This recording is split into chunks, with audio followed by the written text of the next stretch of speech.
Bismillah ar-Rahman ar-Rahim. In the name of Allah, the Gracious, the Most Merciful.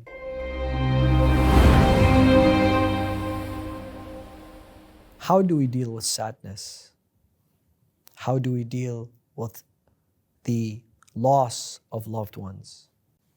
This is a question that has been addressed by the Holy Quran.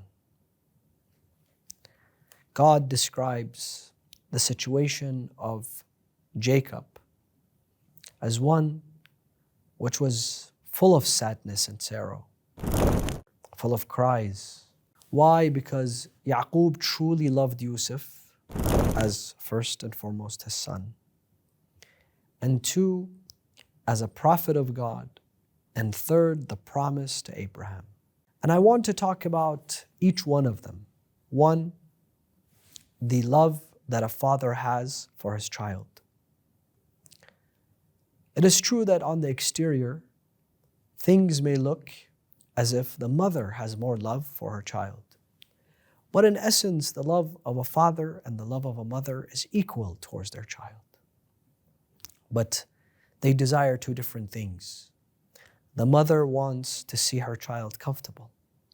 The mother wants to see her child always smiling. The mother wants to see her child sleep on the most comfortable bed. The mother wants to make sure that her child is spoiled. And the father wants his child to be successful. He wants his child to be strong. He wants his child to be patient and resilient. He wants his child to be steadfast in facing difficulties.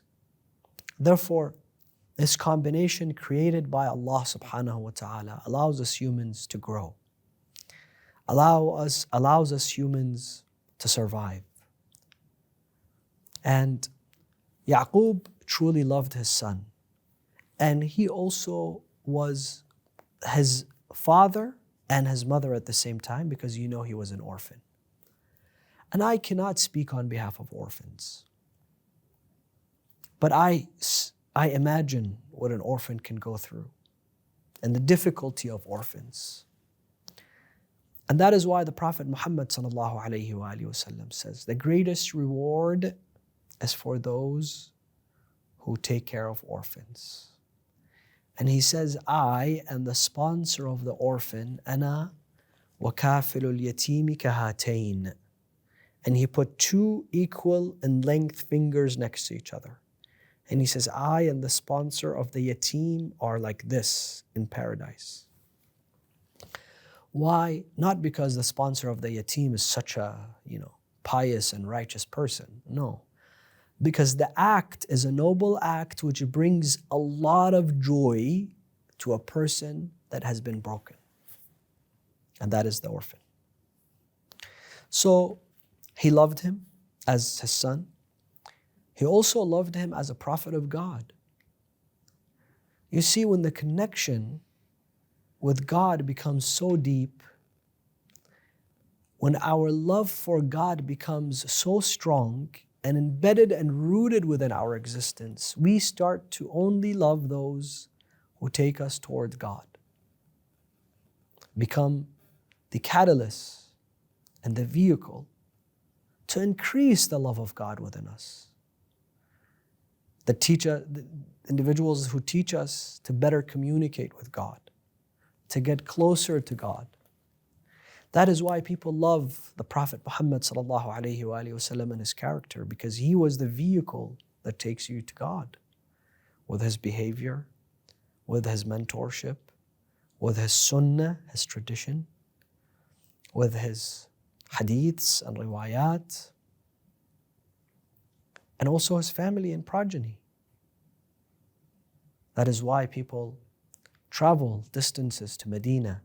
That is why people travel distances to Najaf to visit the commander of the faithful, Al-Imam Ali, and to go to Karbala to visit Al-Imam Al-Hussein alayhi salam. We love those individuals because they strengthen the bond that we have with God, the Almighty. And we love the scholars, and we love the qari'as of the Quran, and we love the hafiz of the Quran, And we love those who narrate hadith to us. Why? Because they get us closer to God. The loss of such people is meant to create sorrow and sadness within us. Rasulullah sallallahu alayhi wa sallam says, a alim who is also a person of worship, who is also a person of ibadah, when he dies, his musalla and his mihrab cry for him, but we can't hear them. His students are meant to cry for him. He's meant to be missed. And in some traditions, they tell us that we are meant to become more sad on the loss of a alim than our own fathers. Why? Because this alim taught me what my father didn't. He was the blessing in our community and our society. People who are indifferent when they lose the friendship or the presence of a alim are people who indeed don't value knowledge, don't value ilm. Because if you have a relationship with someone who's going to teach you how to invest and make money, you're never going to lose that friendship with them. You're going to stick by their side and you're going to make sure you fight every possible way, that every possible roadblock that comes between you and the relationship with that person that teaches you how to invest and make money. But Imam Ali says, al-ilmu khayrun min al-mal. Ilm is better than wealth. Knowledge is better than wealth. Why? Because you have to protect wealth, but knowledge protects you. Wealth decreases when it's spent, and knowledge increases when it's spent. So he loved him because he was a prophet of God. He also loved him because he was the promise of Abraham, that he was going to continue his legacy. Many of us, we only love this dunya. We don't even love our own legacy that we're leaving behind. A lot of people, you ask them, what legacy will you leave? I don't know. I'm just going to leave millions of dollars for my children. I'm not part of anything special after I leave this world. Yaqub, he was not like that. He wants a legacy. He wants the lineage and the call of Abraham to continue. So he cried. The hadith says, this is in Tafsir al-Ayyashi and Tafsir al-Burhan, عن هشام بن سالم قال قلت لأبي عبد الله from Imam al-Sadiq ما بلغ من حزن يعقوب على يوسف. How sad did Yaqub become for Yusuf عليه السلام, for his son. قال حزن 70 ثكلى. The sadness and the sorrow of 70 women combined who had lost their children. Allahu Akbar. That's a lot of grief. That's a lot of grief. And traditions say that he was even more sad when he realized that his son is alive. Why? Because now he knows his sons did this. His sons are the criminals who did something to their own brother. And he knows his son is alive, but where is he? Is he okay? Is he safe? When am I going to see him? And traditions tell us that he cried so much until God sent him the angel of death, Israel. And he says to him, Yusuf, every person that dies, I take their soul. And I have not seized the soul of Yusuf, the son of Yaqub. And your son lives.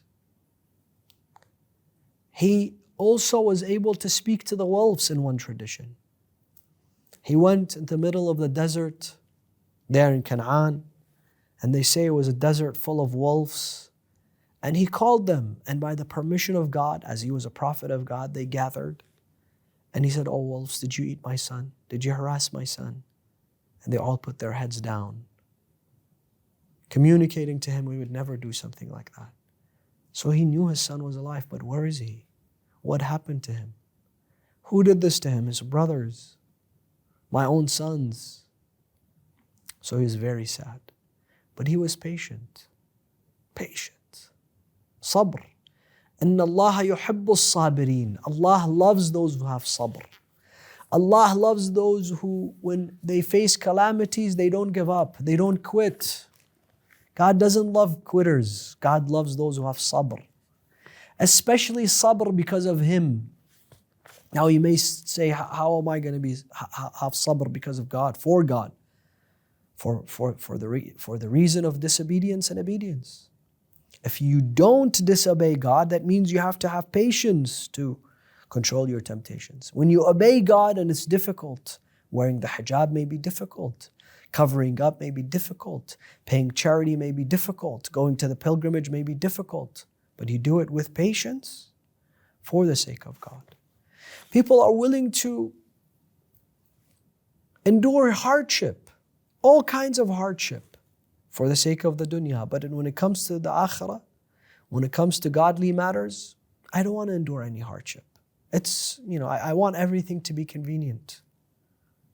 God said, I love those who have sabr for my sake. قال ولما كان يوسف في السجن دخل عليه جبرائيل فقال إن الله ابتلاك وابتلى أباك.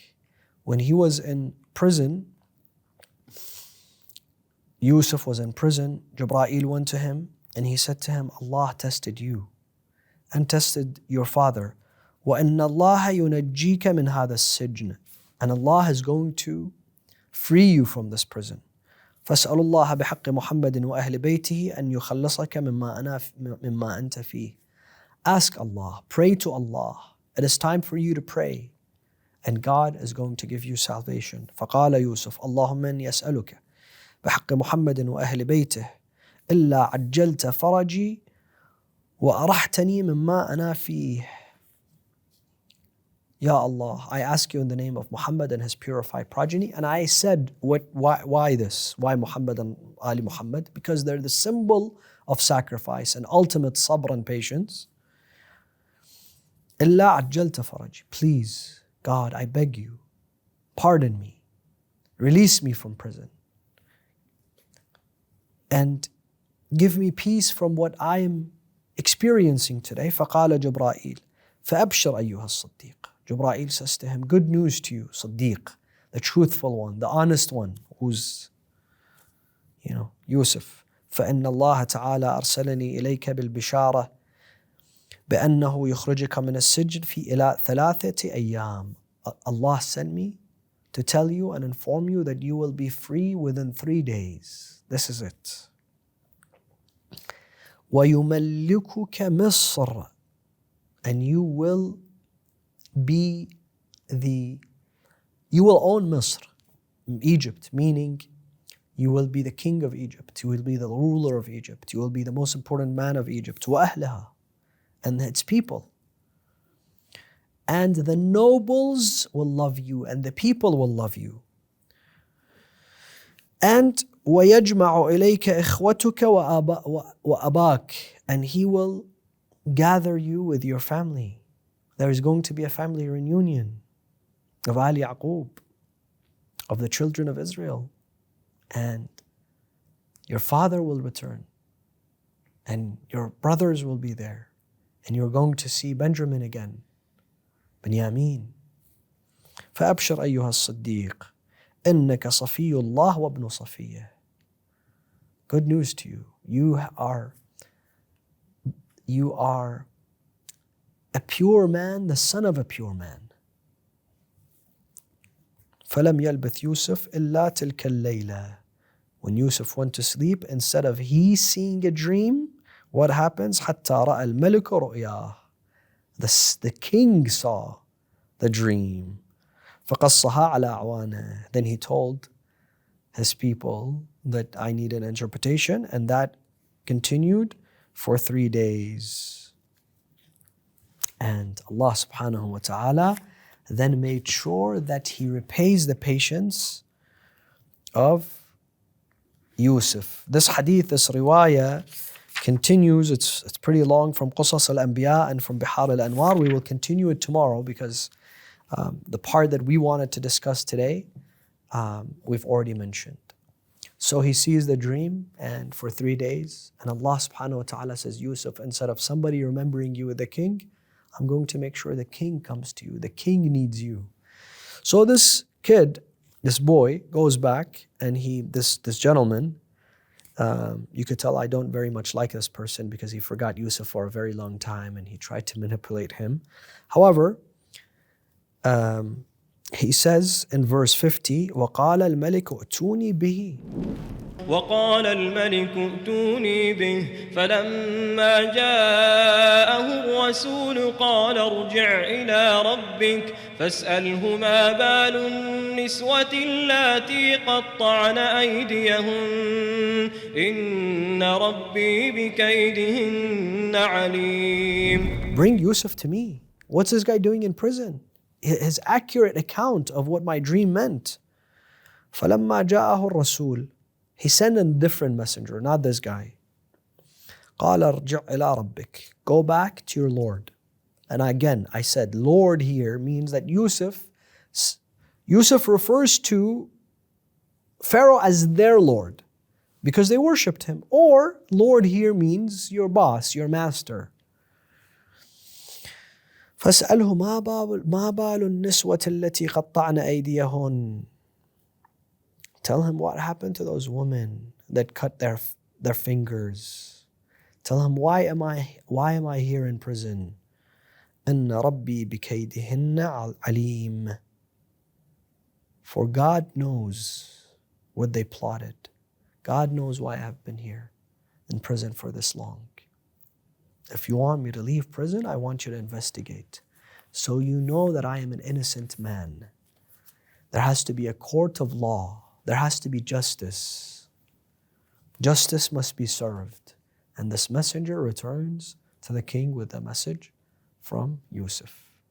In the next episode, we'll find out how the king reacts to the response from Yusuf via the messenger, inshallah. Assalamu alaikum.